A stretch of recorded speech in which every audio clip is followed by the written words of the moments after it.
Getting out of bed in the morning is the worst. The first thing I reach for is my phone. I have to quite catch it down or else she'll go on for 3 more minutes. I quickly get ready for school, eat breakfast, and then I leave for an 8 a.m. class.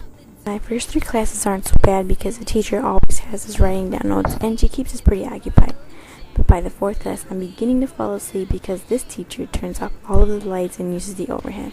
He speaks in such a calm voice and it doesn't help that he's not very interesting at all.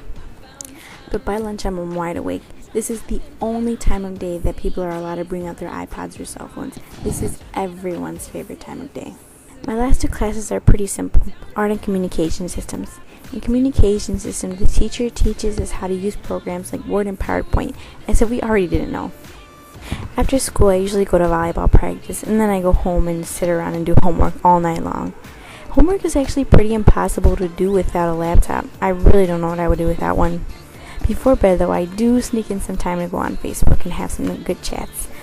But it's already 10:30 and it's time for bed, and I gotta wake up early again tomorrow. Well, good night. I remember high school. I remember handwriting notes, writing essays and reports, doing homework, memorizing definitions and theories, and especially the boring lectures. Why is it that classrooms stay the same when our world is constantly changing? My classroom will be different. Students are constantly changing. This digital native generation we are a part of doesn't spend hours searching through books for information. They find their answers on the internet. They are 21st century learners. They blog, watch TV, and play video games. They spend hours on the computer. They consume, create, and share their information.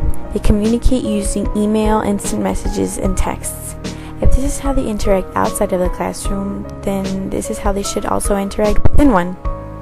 As a teacher in the 21st century, where technology is such a big part of the life of a student at any age, we must also adapt to the ever-changing students. I will make learning fun and interactive.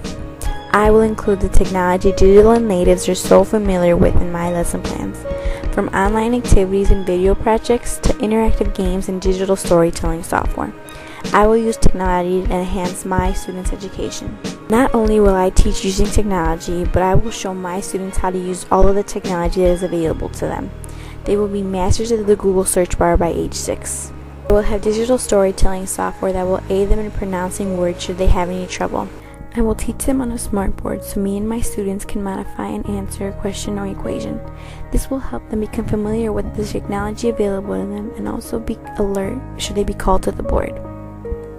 I will provide as many resources as possible to make their learning experience as beneficial as possible, while also preparing them with the experience with the technology that is used in the real world. With the help of technology, I will keep my students engaged in the lesson plan. I will be the teacher that connects and shares all of her knowledge with her students because, after all, they are the future.